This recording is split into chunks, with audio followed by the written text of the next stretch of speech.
Hello everyone, this is Sakshi Vasisht and we are here on Incredible Ashram. So previous lecture में हमने classification of contracts के बारे में देखा था, जिसमें हमने वैलिड एग्रीमेंट, वॉइड एग्रीमेंट और वॉइड कॉन्ट्रैक्ट के बारे में देखा था, लेकिन बाकी के रह गए थे। तो आज हम नए टॉपिक पे शुरू करते हैं, जहाँ पे पहले का थोड़ा सा रिवाइज़ करते हुए हम वैलिड एग्रीमेंट के बारे में और इनके बारे में एक बार देख लेते हैं कि ये क्या होता है। तो पहला आता था हमारा वैलिड एग्रीमेंट। वैलिड एग्रीमेंट मैंने कल आपको एक्सप्लेन कर दिया था प्रीवियस लेक्चर में कि जो वैलिड एग्रीमेंट होता है वो क्या है। वैलिड एग्रीमेंट मतलब जो कॉन्ट्रैक्ट है, मतलब जिसमें सारी जो कंडीशन है, एसेंशियल जो कंडीशन है किसी भी कॉन्ट्रैक्ट को पूरा करने के लिए, वो ये फुलफ़िल करता है। ऐसा कॉन्ट्रैक्ट ऐसा एग्रीमेंट जिसमें कॉन्ट्रैक्ट करने की सारी जो एसेंशियल कंडीशंस हैं वो फुलफ़िल होती है। जैसे कि एग्जांपल लेते हैं कि दो पर्सन है, अंता और बंता। ठीक है, अंता ने बंता को प्रपोज़ल दिया। क्या प्रपोज़ल दिया कि तुम 5 लाख रुपए में अपनी भैंस मुझे दे दो। तो ये अपनी बफेलो देगा इसको, ठीक है, और ये इसको क्या दे देगा, 5 लाख रुपए देगा। तो ये जो है वो इसमें क्या है, एसेंशियल कंडीशन सारी फुलफ़िल हो रखी है। जैसे कि अंतर जो है वो मेजर है, दोनों ही पार्टी जो है कॉम्पिटेंट है कॉन्ट्रैक्ट करने के लिए। उसके अलावा इनकी कोई भी फ्रॉड वगैरह नहीं है, इनमें कंसेंट है, और कंसेंट भी कैसी है, फ्री कंसेंट है, क्योंकि बंता तैयार हो गया देने के लिए। तो ये क्या है, ये एक वैलिड एग्रीमेंट बन जाएगा, ये वैलिड एग्रीमेंट हो गया। ठीक है, तो ये क्लियर हो गया। नेक्स्ट हम चलते हैं, वो है हमारा वॉइड एग्रीमेंट। ये हमने पहले देख लिए थे, इसलिए एक सिर्फ थोड़ा सा हम इनके बारे में देख रहे हैं रिकॉल करने के लिए। वॉइड एग्रीमेंट जो है वो क्या होता है। वॉइड एग्रीमेंट मतलब जो शुरू से ही वॉइड है, हम उसको इन्फोर्सेबल नहीं करवा सकते कभी भी। तो वॉइड में जैसे कि हम बात करते हैं सेम, अगर हम पहले वाला ही एग्जांपल लेते हैं, जैसे कि अंता और बंता है। अंता ने बंता को क्या करा, 5 लाख रुपए दूंगा, तू अपनी बफेलो मुझे दे दे। ठीक है, लेकिन इस केस में पहले भी यही केस था, लेकिन दोनों क्या थे, दोनों मेजर थे, दोनों कॉम्पिटेंट पर्सन थे। लेकिन इन केस इन दोनों में से कोई भी माइनर है, जैसे कि सपोज बंता माइनर है और बंता की बफेलो नहीं है, वो उसके पापा की बफेलो है, मतलब उनके पिताजी की है वो।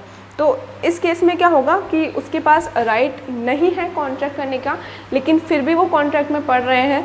तो ऐसे केस में अगर अंता ने उसको 5 लाख रुपए दे दिए और बंता उसको बफेलो नहीं देता है, तो भी जो है अंता कुछ नहीं कर सकता, क्योंकि लॉ ने इसको जो है वॉइड करार रखा है कि आप एक माइनर के साथ कॉन्ट्रैक्ट नहीं कर सकते। क्यों? क्योंकि माइनर को माना जाता है कि उसमें इतनी कैपेसिटी नहीं होती कि वो अपने डिसीजंस ले सके, इसलिए हम इस केस को क्या मानेंगे, ये एग्रीमेंट वॉइड हो गया।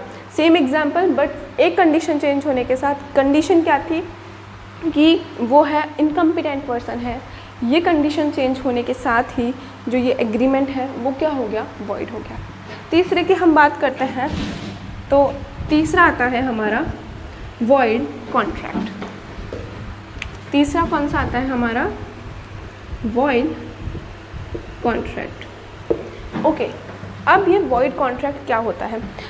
अगर वो कॉन्ट्रैक्ट है तो इसका मतलब वो पहले वैलिड एग्रीमेंट हुआ होगा, वो पहले वैलिड एग्रीमेंट था, इसीलिए वो अब क्या बना है, कॉन्ट्रैक्ट। ये चीज़ तो हमें समझ में आ रही है कि इनिशियली ये क्या होगा, वैलिड होगा, तभी जाके कॉन्ट्रैक्ट बना है।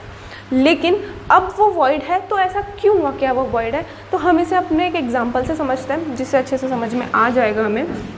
जैसे कि दो पर्सन है, एक तो राम, ये एक पब्लिशिंग कंपनी है सपोज, और एक है बंदा श्याम। ओके, ये राइटर है। तो राम जो है, ये कंपनी जो है, राम उसने श्याम को बोला कि तुम हमारे लिए एक बुक राइट करो। ठीक है, एंड श्याम रेडी हो गया, उन्होंने बोला हम तुमको इसके लिए 5 लाख रुपए देंगे। ठीक है, कंडीशन समझ आ रही है कि राम और श्याम दो पर्सन हैं। एक कंपनी है, एक पर्सन है, ये पब्लिशिंग कंपनी है, इसने श्याम जो एक राइटर हैं उन्हें बोला कि तुम हमारी एक बुक लिखो, उसके बदले में हम तुम्हें 5 लाख रुपए देंगे। ये दोनों ही इस बात के लिए राज़ी हो गए कि हाँ ठीक है, दोनों की कंसेंट थी, वो भी फ्री कंसेंट थी। लेकिन हुआ क्या, जब ये फ्री कंसेंट थी तो इसका मतलब ये क्या हो गया, कॉन्ट्रैक्ट बन गया। लेकिन टाइम के साथ हुआ क्या, ये श्याम जो था उसकी हो गई डेथ, और जो ये राम था इसने श्याम को 50,000 रुपये जो हैं वो एडवांस दे रखे थे। श्याम ने अभी बुक नहीं लिखी, लेकिन राम ने उसको 50,000 रुपये एडवांस में दे दिए थे। अब क्या हुआ, श्याम तो मर गया। इस केस में क्या होगा कि श्याम को पैसे वापस मिलेंगे या नहीं, वो बात की आती है। पहले तो ये देखते हैं कि अब जब श्याम मर गया तो बुक लिखेगा कौन। बुक तो ऐसी चीज़ है कि वो ही लिख सकता है, ऐसे भी नहीं उसके अलावा कोई और लिख देगा। तो ये कॉन्ट्रैक्ट क्या हो जाएगा, ये कॉन्ट्रैक्ट हो जाएगा वॉइड कॉन्ट्रैक्ट। शुरुआत में ये वैलिड था, लेकिन उसकी डेथ के कारण वो क्या हो गया, वॉइड कॉन्ट्रैक्ट हो गया। अब वॉइड कॉन्ट्रैक्ट जो है उसके हम कुछ फीचर्स की बात करते हैं। वॉइड कॉन्ट्रैक्ट के हम कुछ फीचर्स की बात करते हैं। तो इसका एक मेन फीचर होता है, और वो क्या है कि इसमें रेस्टिट्यूशन जो है वो पॉसिबल है। अब रेस्टिट्यूशन क्या होता है, रेस्टिट्यूशन होता है क्षतिपूर्ति, जिसको हम बोलते हैं कंपनसेशन, जिसको हम बोलते हैं। तो इस केस में जब राम ने श्याम को 50,000 रुपये दिए हैं, तो जो राम है वो 50,000 रुपये वापस मांग सकता है, उसको 50,000 रुपये वापस मिल सकते हैं। किसके द्वारा, जो श्याम के जो नॉमिनी होंगे, जो श्याम के जो फैमिली मेम्बर्स होंगे, उसके जो नॉमिनी होंगे, वो क्या है, राम को अपने पैसे वापस करेंगे, राम को पैसे वापस कर देंगे। तो इस केस में रेस्टिट्यूशन पॉसिबल है। ठीक है, इनिशियली वैलिड था, बाद में जाके वॉइड हुआ। तीसरा हम आगे चलते हैं, और वो है हमारा, इसको कहाँ से, तीसरा हम देखते हैं, और वो है हमारा वॉइडेबल कॉन्ट्रैक्ट। ठीक है, तीसरा ये रहा हमारा, ये रहा वॉइडेबल कॉन्ट्रैक्ट। हमने valid agreement, void agreement and void contract complete कर लिए हैं। ओके, अब आता है वॉइडेबल। वॉइडेबल ये 2 शब्दों से मिलके बना है। अगर हम इसको ठीक से देखें तो ये 2 शब्दों से मिलके बना है। कौन कौन से शब्द हैं वो, पहला शब्द है इसका वॉइड, और दूसरा शब्द है उसका एबल। मतलब हम जो इन्फोर्सेबल है उसका तो ले लेते हैं एबल, मतलब ये तो हो गया इन्फोर्सेबल, इसका तो हो गया क्या, इन्फोर्सेबल। और वॉइड का हमने ले लिया वॉइड, जो मतलब वॉइड है। तो ऐसा कॉन्ट्रैक्ट जो वॉइड भी है और इन्फोर्सेबल भी है। थोड़ा कन्फ्यूजन हुआ, हम इसको देखते हैं एग्जाम्पल से। ठीक है, इसमें अलग अलग कंडीशन आती है। पहली वॉइडेबल की जो कंडीशन होती है वो होती है वॉइड एब इनिशियो। पहली जो वॉइड की कंडीशन होती है वो क्या होती है, वॉइड एब इनिशियो। वॉइड एब इनिशियो का मतलब क्या है, जो शुरुआत से ही क्या है, वो वॉइड है। स्टार्टिंग से, बिगनिंग से, बिल्कुल जब कॉन्ट्रैक्ट शुरू हुआ था वो तभी वॉइड हो गया, तो वो वॉइड एब इनिशियो होता है, पहला केस वॉइडेबल का। तो ऐसा केस कब हो सकता है, ऐसा केस हो सकता है जब कोई, जैसे कि सीता और गीता, ये 2 जो हैं पर्सन हैं, 2 पार्टीज़ हैं। सीता ने जो है गीता को ज़बरदस्ती धमकाया। क्या किया उसने, धमकाया उसको कि तुम मुझे अपना लैंड, उसकी प्रॉपर्टी है बहुत बड़ी, तो उसने उसको क्या किया, धमकाया कि तू मुझे अपनी जो लैंड है वो मुझे 5 करोड़ रुपए में बेच दे, 5 करोड़ रुपए में लैंड बेच दे। तो हमने देखा था कि जो ऐसी कंडीशन होती है वो क्या होती है, वो होती है वॉइड। ऐसी सिचुएशंस हमने देखा था कि जब आप कोर्जन के द्वारा, फ्रॉड के द्वारा, मिसरिप्रेजेंटेशन के द्वारा, ऐसे जब आप किसी से कॉन्ट्रैक्ट करने की कोशिश करते हो, जैसे आप किसी से एग्रीमेंट करने की कोशिश करते हो, तो वो क्या हो जाता है, वो हो जाता है वॉइड, शुरुआत से ही वॉइड। तो हमने इस केस को देखा था कि सीता ने गीता को बोला कि 5 करोड़ में तुम मुझे अपनी लैंड दे दो। अब गीता के पास ना 2 ऑप्शन है। गीता के पास 2 ऑप्शन है कि वो क्लियर मना कर सकती है, और मना करने के साथ ही ये क्या हो जाएगा, वॉइड। अगर उसने मना कर दी तो ये क्या हो जाएगा, वॉइड। लेकिन इसके पास एक ऑप्शन भी है, ये सोचती है कि नहीं यार 5 करोड़ रुपए मेरी लैंड को मिल रहे अच्छी खासी, हालांकि इसने मुझे धमकाया है लेकिन ये अमाउंट अच्छा खासा है और मैं उसको हाँ बोल सकती हूँ। तो इफ़ शी सेड यस, अगर इसने हाँ बोला तो ये क्या हो जाएगा, ये इन्फोर्सिएबल हो जाएगा, ये एक वैलिड हो जाएगा। ठीक है, तो वॉइडेबल जो है वो किसके ऊपर डिपेंड होता है कि वॉइडेबल कॉन्ट्रैक्ट को आपको इन्फोर्सिएबल करवाना है या नहीं करवाना, वो टोटली डिपेंड होता है एग्रीव्ड पार्टी के ऊपर। एग्रीव्ड पार्टी के ऊपर। एग्रीव्ड पार्टी क्या होती है, एग्रीव्ड पार्टी होती है पीड़ित पक्ष जो होता है ना, पीड़ित पक्ष। इसमें पीड़ित पक्ष कौन है, इसमें पीड़ित पक्ष है गीता, क्योंकि गीता को धमकाया जा रहा है। तो इस केस में जो गीता है वो डिसाइड कर सकती है कि उसको वो कॉन्ट्रैक्ट में रहना है या नहीं रहना। तो ये हो गया वॉइडेबल, जो एग्रीव्ड पार्टी की कंसेंट के बेसिस पे डिसाइड होता है। इसका पहला पार्ट कंप्लीट हो गया, वॉइड एंड इनिशियो। और इसका दूसरा पार्ट होता है, वो कब होता है, जब कोई जो पार्टी है वो फेल हो जाती है टू परफॉर्म इट्स फंक्शन।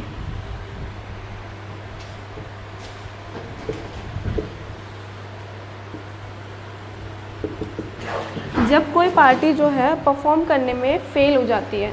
ठीक है, इसमें हम कैसे एग्जांपल से देखते हैं हम, जैसे कि एक्स वाई जेड। ठीक है, इसने ABC लिमिट XYZ ने ABC को कॉन्ट्रैक्ट दिया कि तुम जो है एक बिल्डिंग बनाओगे, हमारे लिए एक बिल्डिंग बनाओ, एंड उसका टाइम पीरियड उन्होंने फिक्स कर रखा था 5 महीने में। मतलब XYZ ने ABC को बोला कि तुम, हाँ मतलब ABC जो है वो एक कंस्ट्रक्शन कंपनी है, तो वो इनका कंस्ट्रक्शन का काम कर रही है, एक बिल्डिंग बना रही है XYZ के लिए। तो XYZ ने क्या बोला कि तुम ये बिल्डिंग बनाओ और ये कितने टाइम में कंप्लीट हो जानी चाहिए, 5 महीने में। अब हुआ क्या, 5 महीने कंप्लीट हो गए और अभी तक बिल्डिंग जो है पूरी बन के तैयार नहीं हुई है। तो जब ये कॉन्ट्रैक्ट बना था ये क्या था, वैलिड था। हाँ ठीक है, दोनों के बीच में कंसेंट से ही हुआ था, लेकिन किसी कारणवश जो ABC है, जैसे कि हम आज का एग्जांपल ले सकते हैं कि बीच में लग गया लॉकडाउन, ABC जो है वो उसको कंप्लीट नहीं कर पाया, किसी भी रीज़न से जो है ABC कंप्लीट नहीं कर पाया कंस्ट्रक्शन का काम। तो अब ये XYZ के ऊपर है कि वो इसको कंटिन्यू करना चाहते हैं, वो कि नहीं कोई बात नहीं, तुम्हारी गलती नहीं थी, ये टाइम ही ऐसा था, कोई बात नहीं, हम इस कॉन्ट्रैक्ट को कंटिन्यू करते हैं। एक केस तो हो सकता है, या फिर ये कॉन्ट्रैक्ट को मना कर दे। ठीक है, तो ये दोनों ही सिचुएशन किस पे डिपेंड है, XYZ के ऊपर। तो ये वॉइडेबल कॉन्ट्रैक्ट हो गया हमारा, जिसमें 2 सिचुएशन हो सकती है, एक तो जिसमें शुरुआत से ही जो गलत है, मतलब जो फ्रॉड या मिसरिप्रेजेंटेशन इन सब के थ्रू कॉन्ट्रैक्ट करवाया जा रहा हो, या फिर दूसरा आता है जब हम जो पार्टी है वो परफॉर्म कर नहीं पाए अपना फंक्शन, मतलब जो उसको काम करना था वो कंप्लीट ना कर पाए। तो ये भी एग्रीव्ड पार्टी के ऊपर होता है कि वो उसको कंटिन्यू करना चाहती है या कंटिन्यू नहीं करना चाहती, उसको वहीं पे छोड़ देना चाहती है। ओके, तो नेक्स्ट आता है हमारा, और वो है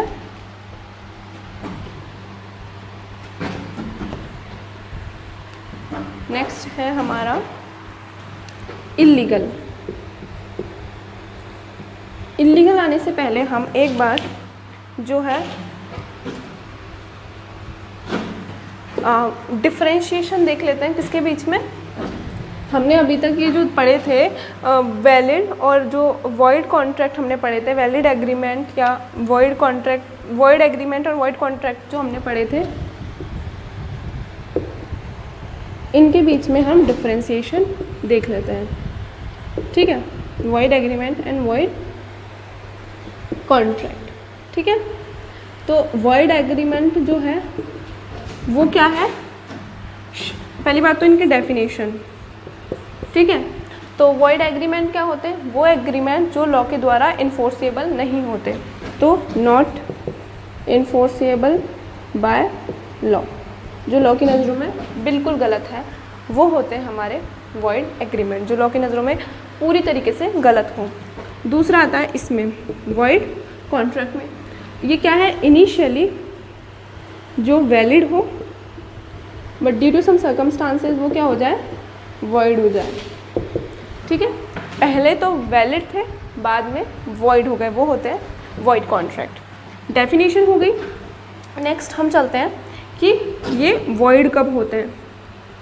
तो ये तो होता है वॉइड एब इनिशियो, शुरुआत से ही क्या होते हैं, ये वॉइड होते हैं। जो वॉइड एग्रीमेंट है वो शुरुआत से ही वॉइड होते हैं, हम देख चुके हैं कैसे शुरुआत से ही वो वॉइड होता है। और ये जो है वॉइड कब होते हैं, ये बाद में जाके, मतलब इनिशियली वैलिड होते हैं, बाद में जाके क्या हो जाते हैं, वॉइड हो जाते हैं। इनका एक टाइम होता है कि हाँ भाई हम कंप्लीट नहीं कर पाए, या फिर कोई सिचुएशन हो गई जैसे कि वो मर गया था, हमने लास्ट एग्जांपल में देखा था। तो ये जो सिचुएशन होती है, किसी सिचुएशन के कारण वो क्या हो जाता है, वॉइड हो जाता है। तीसरा आता है रेस्टिट्यूशन, मतलब क्षतिपूर्ति। तो जो रेस्टिट्यूशन है वो इस केस में नहीं मिलती। क्यों? क्योंकि तुम्हें पता होना चाहिए कि तुम एक इनकम्पिटेंट पर्सन के साथ कॉन्ट्रैक्ट कर रहे हो। लॉ तो तुम्हें यही बोलेगा, कोर्ट तो तुम्हें यही बोलेगा कि तुम्हें पता होना चाहिए कि तुम एक इनकम्पिटेंट पर्सन के साथ कॉन्ट्रैक्ट कर रहे हो। लेकिन वॉइड कॉन्ट्रैक्ट के केस में क्या होता है, वॉइड कॉन्ट्रैक्ट के केस में क्या होता है, रेस्टिट्यूशन पॉसिबल होता है। क्यों?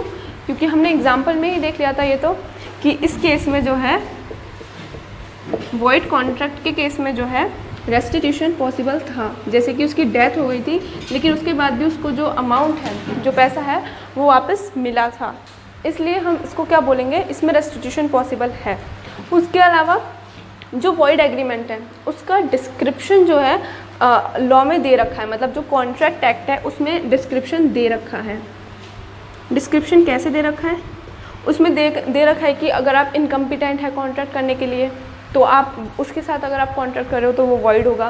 उसके अलावा आप किसी जो है ऐसे पर्सन के साथ जो अनसाउंड माइंड है, तो अगर कंसेंट फ्री नहीं है, तो जो हमने एसेंशियल्स पढ़े थे ना सारे, वो सारे कॉन्ट्रैक्ट में दे रखे हैं। लेकिन वॉइड कॉन्ट्रैक्ट के बारे में ऐसा नहीं दे रखा कि इस सिचुएशन में वो वॉइड कॉन्ट्रैक्ट होगा।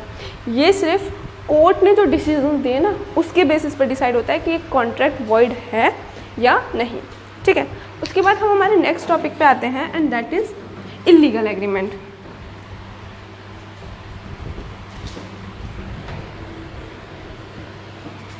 Illegal agreement. अब इल्लीगल क्या होता है?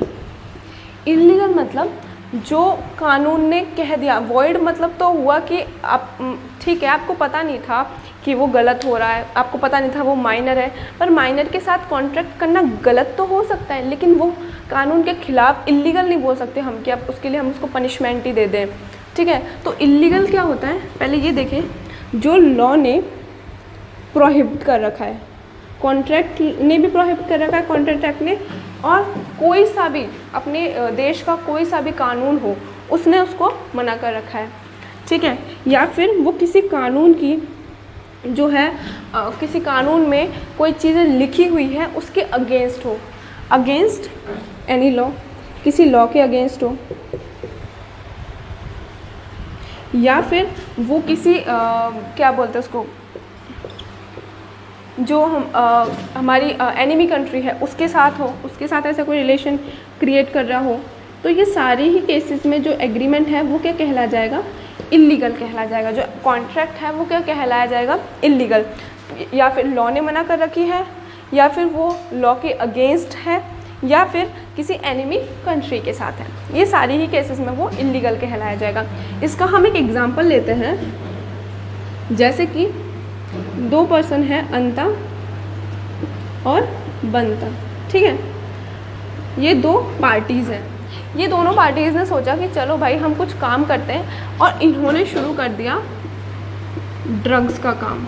मतलब इसने इसको ड्रग्स बेचे, अंता ने बंता को क्या बेचा, ड्रग्स बेचा, और जिसके बदले में बंता ने इसको क्या दिए, पैसे देने का प्रॉमिस किया। अंता ने बोला मैं तुम्हें ड्रग्स दूंगा, बंता ने बोला मैं तुम्हें इसके बदले में पैसे दूंगा। ठीक है, बट हाँ, आपको पता है कि जो ड्रग्स हैं वो ड्रग्स बेचना, स्मगलिंग करना, ये सारी चीज़ें जो हैं वो हमारे लॉ के खिलाफ़ है, ठीक है। तो ऐसे केस में ये जो कॉन्ट्रैक्ट होगा वो क्या कहलाया जाएगा, इल्लीगल। अगर ये दोनों, जैसे बंता ने सपोज पैसे नहीं दिए उसको, अब अंता कोर्ट में जाएगा, अंता गया कोर्ट में किस चीज़ के लिए, कंप्लेन फाइल करने के लिए कि बंता ने मुझे पैसे नहीं दिए। तो जब कोर्ट ने पूछा कि तुम किस चीज़, क्या चीज़ बेची थी तुमने उसे, तो वो बोलेगा ड्रग्स। तो बंता के पैसे गए बाद में, पहले वो अंता को जेल में रखेंगे कि तूने ड्रग्स बेचे कैसे, ठीक है। तो ये हो गया इल्लीगल, जहाँ पे कोई कॉन्ट्रैक्ट आप कर रहे हो जो हमारे लॉ के खिलाफ़ है, बेसिकली बोले तो लॉ के जो खिलाफ़ है, जो हमने ड्रग्स वाला केस देखा है। इसमें आपको पनिशमेंट, इसके एक फीचर्स में एक आता है कि इसमें आपको ना पनिशमेंट भी मिलती है, और इसमें रेस्टिट्यूशन तो बिल्कुल भी नहीं होता। रेस्टिट्यूशन मतलब बता ही दिया मैंने आपको, क्षतिपूर्ति, वो बिल्कुल नहीं मिलती, रेस्टिट्यूशन नहीं मिलता इसमें। और इसका एक और चीज़, इसमें इसका एक और परिणाम मिलता है, और वो क्या है कि इसके जो सहायक कॉन्ट्रैक्ट होते हैं, इसके साथ वाले जो कॉन्ट्रैक्ट होते हैं वो भी वॉइड हो जाते हैं। जैसे कि यही वाला केस लेते हैं, अंता और बंता, ठीक है। इन दोनों ने, ये दोनों स्मगलिंग का बिजनेस कर रहे हैं, सपोज करो ये स्मगलिंग कर रहे हैं, और इन्होंने उसके लिए पैसा ले लिया किससे, कोई थर्ड पार्टी है सी, इससे इन दोनों ने क्या लिया, पैसा ले लिया। इसने इसको पैसा दे दिया, अब ये बाद में पैसा लौटा नहीं रहे। तो इस केस में जो सी से किया गया कॉन्ट्रैक्ट है ना इनका, जो सी से पैसे लेने वाला कॉन्ट्रैक्ट है, वो भी इल्लीगल कहलाएगा।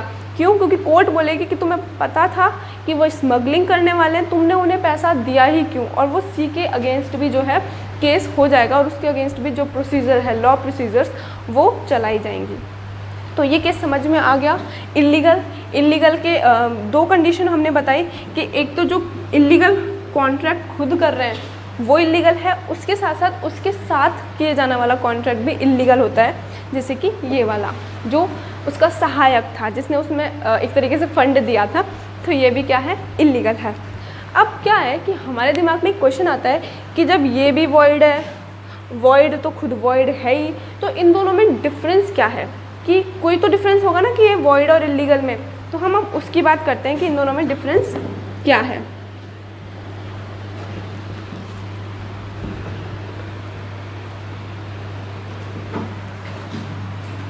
तो here is the difference between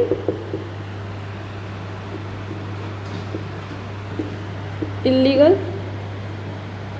and void। इनमें कुछ सिमिलैरिटीज़ भी है। पहली बात तो सिमिलैरिटीज़ क्या है कि दोनों ही void है, दोनों में रेस्टिट्यूशन नहीं है। लेकिन डिफरेंस क्या है कि जो इल्लीगल है ना वो लॉ के अगेंस्ट है। इल्लीगल जो है वो क्या है कि आप इस लॉ को, कॉन्ट्रैक्ट लॉ को ही नहीं, आप इंडिया के किसी भी लॉ को तोड़ रहे हैं तो भी वो क्या होगा, इल्लीगल कहलाएगा।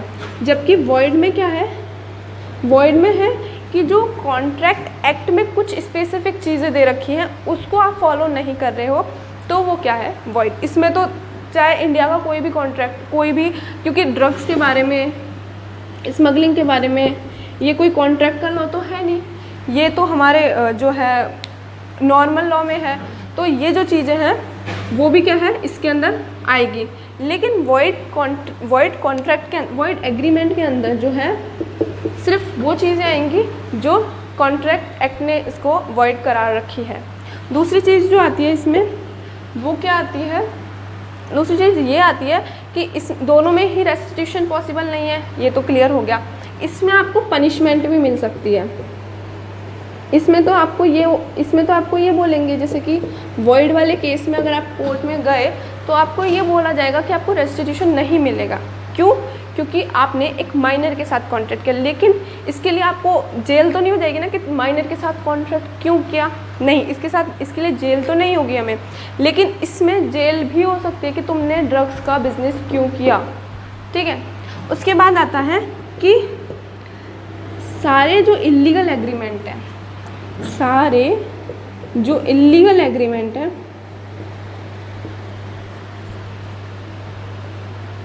वो क्या होंगे, वॉइड होंगे, ठीक है। सारे इल्लीगल एग्रीमेंट, कोई भी आप इल्लीगल एग्रीमेंट कर रहे हो तो वो वॉइड होगा। लेकिन सारे वॉइड एग्रीमेंट इलीगल नहीं होते। वॉइड एग्रीमेंट जो है वो इलीगल नहीं होते। क्यों? क्योंकि अगर आपने माइनर के साथ कॉन्ट्रैक्ट किया है तो वो वॉइड ज़रूर है पर वो इलीगल नहीं है। आपने किसी अनसाउंड माइंड के साथ कॉन्ट्रैक्ट किया है, वो वॉइड ज़रूर है पर इलीगल नहीं है। तो ये तीनों चीज़ें समझ में आ गई। एक तो इसमें पनिशमेंट भी मिलता है और इस केस में जो है सारे जो इलीगल एग्रीमेंट है वो वॉइड ज़रूर होंगे, लेकिन जो वॉइड एग्रीमेंट है वो इलीगल हो ना हो ज़रूरी नहीं। एक चीज़ और आती है कि इसके जो कोलैटरल एग्रीमेंट होते हैं, जो सहायक एग्रीमेंट होते हैं, वो भी क्या होते हैं? वॉइड होते हैं। लेकिन वॉइड के जो सहायक कॉन्ट्रैक्ट हैं, सहायक एग्रीमेंट है, वो वॉइड नहीं होते हैं। ठीक है, अगर आप वॉइड कॉन्ट्रैक्ट कर रहे हो और उसके लिए आपने किसी से पैसा लिया या किसी से कोई हेल्प ली, किसी और के साथ कोई कॉन्ट्रैक्ट किया, तो वो जो है वॉइड नहीं कहलाया जाएगा। ठीक है, नेक्स्ट हम बात करते हैं तो हमारा जो इन्फोर्सेबिलिटी के बेसिस पे हमने जो देखे थे valid agreement, void contract, voidable contract और इलीगल एग्रीमेंट, ये सारे जो है कंप्लीट हो चुके हैं। अब हम आते हैं दूसरे बेसिस पे, और वो दूसरा बेसिस क्या है इसका? दूसरा बेसिस है इसका उसके मोड ऑफ फॉर्मेशन के बेसिस पे कि किस तरीके से वो बने हैं। तो हम देखते हैं दूसरा वाला फॉर्मेशन के बेसिस पे। अब फॉर्मेशन के बेसिस पे क्या है? इसमें दो पार्ट होते हैं। पहला एक्सप्रेस कॉन्ट्रैक्ट, दूसरा इम्प्लाइड और तीसरा क्वासी कॉन्ट्रैक्ट। ठीक है, तो पहला आता है एक्सप्रेस कॉन्ट्रैक्ट। एक्सप्रेस कॉन्ट्रैक्ट मतलब जहाँ पे आपने एक्सप्रेस कर दिया, चाहे वो बोल के किया, लिख के किया या फिर ईमेल करके किया, व्हाट्सएप करके किया, आपने कैसे भी सामने वाले को जता दिया कि हाँ मैं तेरे साथ कॉन्ट्रैक्ट करना चाहता हूँ या चाहती हूँ, that is our express contract. Example जैसे कि सीता और गीता। ठीक है, सीता ने गीता को बोला, ठीक है, ओरल रिटर्न कैसे भी हो सकता है, तो सीता ने गीता को बोला कि तुम मुझे अपनी साड़ी दो, साड़ी बेच दो, उसके बदले में मैं तुम्हें कितना दूंगी? 5,000 रुपये दूंगी। ठीक है, सीता ने गीता को बोला तुम मुझे अपनी साड़ी दो और इसके बदले में मैं तुम्हें क्या दूंगी? 5,000 रुपये। दोनों ने आपस में बोल दिया कि हाँ तू मुझे 5,000 देना, मैं तुझे साड़ी दूंगी, तो एक्सप्रेस हो गया। तो here lies the express contract. अब आता है इम्प्लाइड। अब एक्सप्रेस तो हमने देख लिया, अब इम्प्लाइड क्या होता है? इम्प्लाइड में क्या है कि ना वो कुछ बोले ना हम कुछ बोले और फिर भी कॉन्ट्रैक्ट हो गया। जैसे कि बाहर गए, हमें टैक्सी चाहिए, हमने हाथ दिया और टैक्सी वाला रुक गया, ना तो टैक्सी वाले ने कुछ बोला ना हमने कुछ बोला। ठीक है, लेकिन हम एक कॉन्ट्रैक्ट में पड़ गए। अब आप टैक्सी में बैठ गए और उसको बोला कि भाई वहाँ पे जाना है, उसने आपको उतार दिया। अब आप ये थोड़ी ना बोलोगे कि मैंने तुझसे कॉन्ट्रैक्ट थोड़ी ना किया था कि तुम मेरे को पैसे मांग रहे हो। नहीं, हम जाने अनजाने में उससे कॉन्ट्रैक्ट में पड़ गए, हम इम्प्लाइड तरीके से कॉन्ट्रैक्ट में पड़ गए, क्योंकि हमारा जो हाथ देना था, हमारे जो साइन थे वो क्या थे? कॉन्ट्रैक्ट को शो कर रहे थे। जैसे कि एग्जांपल में वही ये भाई साहब बाहर खड़े हुए थे और इन्होंने एक टैक्सी रोकी हाथ देके और ये टैक्सी में जाके बैठ गए। अब टैक्सी ने इनको अपने डेस्टिनेशन पे पहुंचा दिया। अब इनकी ड्यूटी है, इनको उसको पैसे देने पड़ेंगे। क्यों? क्योंकि कहीं ना तो इन्होंने इसको बोला कि तू रुक, ना इसने इसको बोला कि तू बैठ, और फिर भी दोनों के केस में क्या हुआ? कॉन्ट्रैक्ट में पड़ गए, दोनों ही कॉन्ट्रैक्ट में पड़ गए। तो इधर इसकी बाउंडेशन है, इसकी कंपल्जन है, इसकी ड्यूटी है कि इसको पैसे देने पड़ेंगे। So this is our implied contract. अब तीसरा आता है हमारा क्वासी कॉन्ट्रैक्ट। अब जो एक्सप्रेस भी हो गया, इम्प्लाइड भी हो गया, फिर एक क्वासी की आफत है। तो ये क्या है? जो एक्सप्रेस भी नहीं है और इम्प्लाइड भी नहीं है। इसका मतलब ये जो है कॉन्ट्रैक्ट हमने कभी किया ही नहीं, लेकिन हम मजबूरी में एक तरीके से लीगल जो कंडीशंस हैं उसकी वजह से हम कॉन्ट्रैक्ट में पड़ गए। जैसे कि एग्जांपल देखते हैं, जैसे कि राम के घर में लग गई, ये राम का घर है और इसमें लग गई क्या? आग। ये बड़ी बड़ी आगे लग गई है राम के घर में। ठीक है, अब हुआ क्या कि राम के जो पड़ोसी थे, ये राम के पड़ोसी थे और इन्होंने है जो फायर ब्रिगेड को बुला लिया। ठीक है, राम के घर में आग लग गई तो राम के पड़ोसी ने फायर ब्रिगेड को बुला लिया। अब फायर ब्रिगेड आई, अब फायर ब्रिगेड आके और उसने आग बुझा दी। अब आग तो बुझ गई, अब वो पैसे मांगने पहुँचे राम के पास। तो अब राम मना नहीं कर सकता कि मैंने थोड़ी ना बुलाया तुम्हें, मैं क्यों दूँ पैसे, जाके पड़ोसी से मांगो। तो वो ऐसे नहीं बोल सकता। यहाँ पे उसकी लीगल कंपल्शन बन गई, उसकी एक ड्यूटी बन गई कि इस केस में उसको पैसे देने ही पड़ेंगे। क्यों? क्योंकि उसने उसका काम किया है। तो इसमें तो उसने ना तो एक्सप्रेसली बताया, ना उसने इशारे करके बुलाया, उसने कैसे भी नहीं बुलाया, लेकिन फिर भी वो है एक कॉन्ट्रैक्ट में पड़ गया। That is known as our quasi contract. ठीक है, इसका एक और एग्जांपल लेते हैं। जैसे हम, एक आदमी है, उसका एक्सीडेंट हो गया, ठीक है, अब एम्बुलेंस आ गई, उसको एम्बुलेंस ले गई, उसको हॉस्पिटल में एडमिट करा दिया, सब कुछ हो गया। अब जब आदमी ठीक हुआ तो हॉस्पिटल ने उसको बिल दिया, तो वो ये थोड़ी ना बोलेगा कि मैंने तुम्हें थोड़ी ना बोला था मेरा इलाज करो। नहीं, उसको वो पैसे देने पड़ेंगे। क्यों? क्योंकि ये हमारी लीगल कंपल्शन हो जाती है ऐसे केस में पैसे देना। तो हम ना चाहते हुए भी कई बार कॉन्ट्रैक्ट कर ही लेते हैं, जैसे कि क्वासी और इम्प्लाइड तरीके से होता है। तो ये तीन जो है वो उसके फॉर्मेशन के बेसिस पे, फॉर्मेशन मतलब जब कॉन्ट्रैक्ट करते टाइम, जब कॉन्ट्रैक्ट बनते टाइम हम किस टाइप का उसका हमारा मोड होता है, ठीक है, उसके बेसिस पे तीन कॉन्ट्रैक्ट हो गए। अब आता है तीसरा बेसिस, और वो तीसरा बेसिस कौन सा है वो हमने देखा था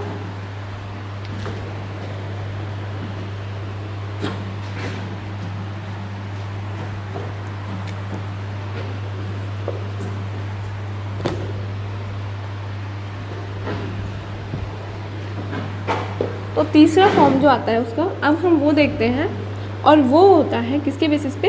एग्जीक्यूशन के बेसिस पे। मतलब पहले तो हमने देख लिया कि लीगल है नहीं है, वो लीगलिटी के बेसिस पे। दूसरा हमने देखा कि जब बनाया था, जब कॉन्ट्रैक्ट किया था, तब आपकी क्या हाव भाव थे, तब आपकी क्या सिचुएशन थी, उसके बेसिस पे। अब हम देख रहे हैं एग्जीक्यूशन, उसको एग्जीक्यूट कैसे कर रहे हो आप, उसको पूरा कैसे कर रहे हो, हम उसके बेसिस पे देखते हैं। तो इसके बेसिस पे दो होते हैं, एग्जीक्यूटेड और एग्जीक्यूटेड। ठीक है, अब एग्जीक्यूटेड क्या होता है? जो कॉन्ट्रैक्ट, एग्जीक्यूटेड कॉन्ट्रैक्ट वो होता है जिसमें दोनों ही पार्टीज़ अपनी जो ऑब्लिगेशंस है वो उन्होंने फुलफ़िल कर ली। जैसे कि ए और बी, ए ने बी को जो है अपनी कार दी और बी ने इसको इसके बदले में 1 करोड़ रुपए, क्योंकि कार हमारी BMW थी तो वो ले लेंगे हम 3 करोड़ रुपए। ठीक है, तो ए ने बी को अपनी BMW दी और बी ने इसके बदले में इसको 3 करोड़ रुपए देने का वादा किया। ठीक है, तो ए ने भी कार दे दी और बी ने पैसे भी दे दिए, तो दोनों ने जो है अपनी ऑब्लिगेशंस पूरी कर दी। ए की ऑब्लिगेशन थी कार देना और बी की ऑब्लिगेशन थी पैसे देना, और इन दोनों ने अपनी ऑब्लिगेशंस को पूरा किया। तो ये जो कॉन्ट्रैक्ट है वो, उनकी जो ऑब्लिगेशंस है वो क्या है, पूरी हो चुकी है। नेक्स्ट हम देखते हैं एग्जीक्यूटरी कॉन्ट्रैक्ट।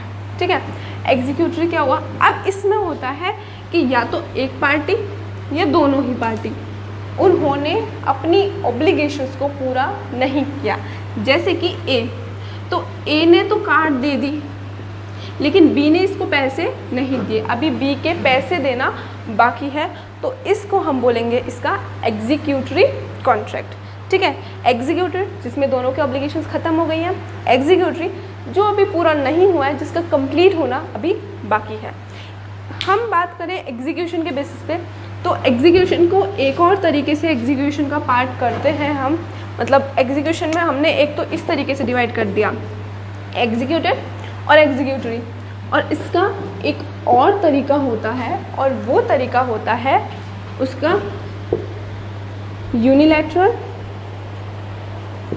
और बायलैटरल। ठीक है, अब ये थोड़ा नाम से ही पता चल रहा है, यूनी एक तरफ, एक बाय दोनों तरफ से। तो जो एक तरफ से पूरा हो रहा है दैट इज़ यूनिलैटरल, और दोनों तरफ से हो रहा है दैट इज़ बायलैटरल। तो अब इसको एक बार थोड़ा डिटेल में समझते हैं। तो ये क्या कहना चाहता है? बायलैटरल तो हमारा जो नॉर्मल कॉन्ट्रैक्ट होता है, जैसे कि वही वाला ए और बी, अंता और बंता।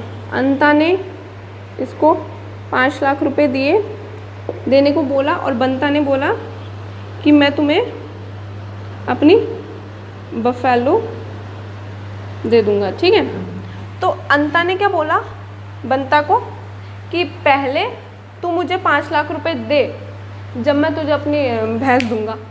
ठीक है, मतलब दोनों तरफ से कॉन्ट्रैक्ट हो रहा है। अंता और बंता ने दोनों ने कॉन्ट्रैक्ट किया है कि हाँ हम दोनों को इसको 5 लाख देने और इसको उसको बफेलो देना है। और अंता ने एक और कंडीशन रख दी कि पहले तू मुझे एक हाथ भैंस दे एक हाथ पैसे ले, ये वाली सिचुएशन।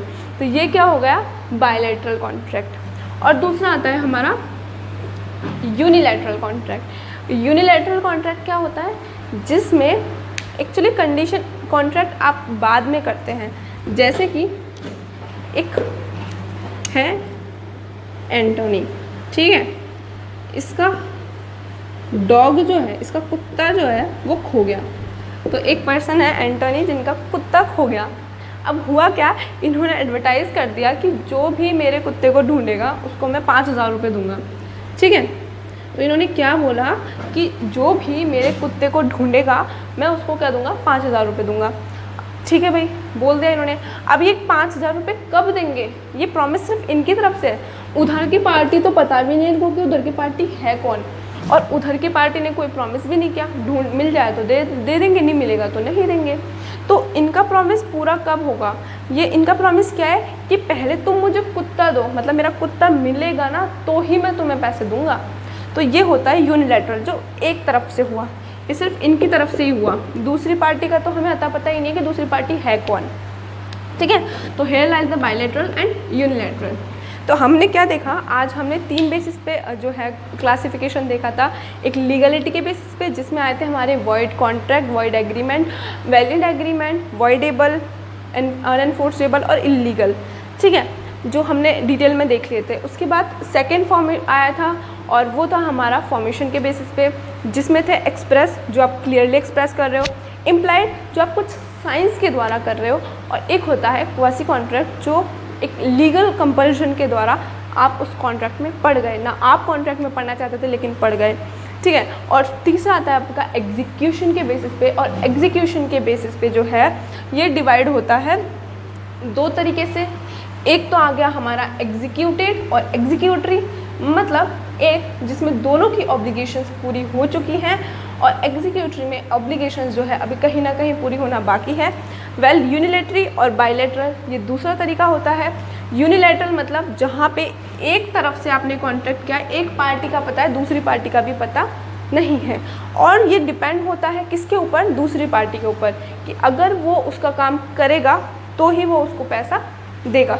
जबकि यहाँ पे दोनों पार्टीज़ का पता होता है, प्लस दोनों पार्टीज़ जो हैं आपस में पहले कॉन्ट्रैक्ट कर लेती हैं। तो इसी के साथ हमारा जो क्लासिफिकेशन ऑफ कॉन्ट्रैक्ट वाला चैप्टर है वो ख़त्म हो गया।